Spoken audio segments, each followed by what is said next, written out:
Don't forget to check out our grades for all of the prospects in this year's draft class by visiting the link at the bottom of the screen.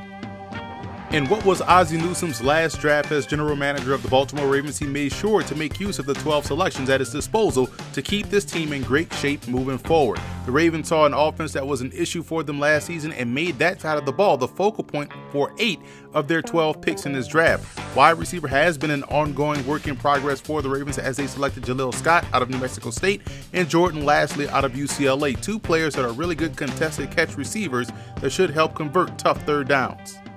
What I liked about the Ravens draft was the Lamar Jackson pick. Jackson was by far the best quarterback in this draft and gives the Ravens a legit dual threat at the position. Adding a guy like Jackson literally and truly makes everyone around him better. The Ravens got a franchise quarterback that could easily find himself starting at the position and leading Baltimore into the playoffs this season.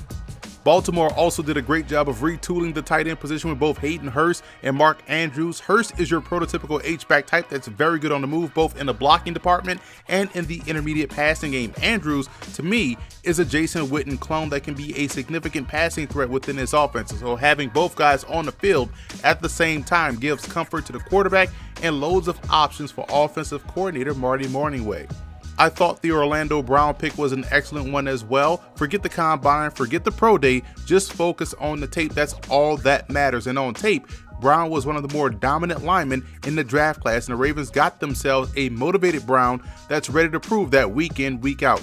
In the middle part of the draft, most teams tend to take rounds off, but the Ravens found good, valuable, and versatile defenders in Anthony Averett out of Alabama, Deshaun Elliott out of Texas, and Kenny Young out of UCLA. Now, Everett and Elliott can play multiple spots in the secondary, and Young, I thought, was solid in pass coverage on film and fits the role as a sub player.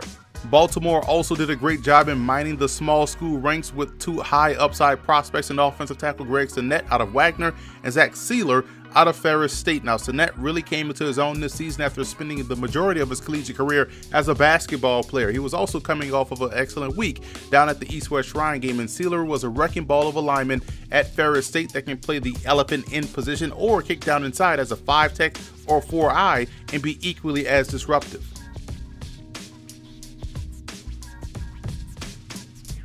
Monmouth's Alex Thompson was one of my favorite interior offensive linemen in the draft class. He graded out pretty high for me because of what he can do on both ends of offense. He's capable of playing guard and center and has the athleticism that you want at the position.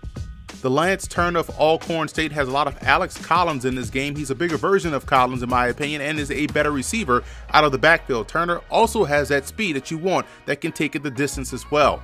Jalen Ackland of Western Illinois has a Gumby-like athleticism to contort his body to make the tough catch. He also has good spatial awareness and strong hands to wrestle the ball away from a defender. He's going to add to an improving wide receiver room in Baltimore. Gus Edwards popped onto my radar at Rutgers Pro Day because of how well he ran and how well he caught the ball. Then I went back and watched his film and saw that he's a solid one-cut downhill runner that wasn't utilized a lot at Rutgers like he was earlier in his career at Miami. He's got a lot of Buck Allen to his game, so you can understand why the Ravens wanted to bring him into the fold. I enjoyed watching Alvin Jones' film at UTEP. I thought he played with great enthusiasm at the position and is the type of backer that arrives in a bad mood and brings a good thump on the ball carrier. I gave the Ravens an A for their draft. No real concerns here at all. Maybe a slight one would be not going wide receiver earlier or adding a speedier or more explosive option at that position, but that's just nitpicking. Overall, this was an excellent class that features a franchise-changing quarterback, 2 of the top tight ends in the class, and arguably the best offensive tackle, along with great role players and undrafted free agents that can help this team moving forward.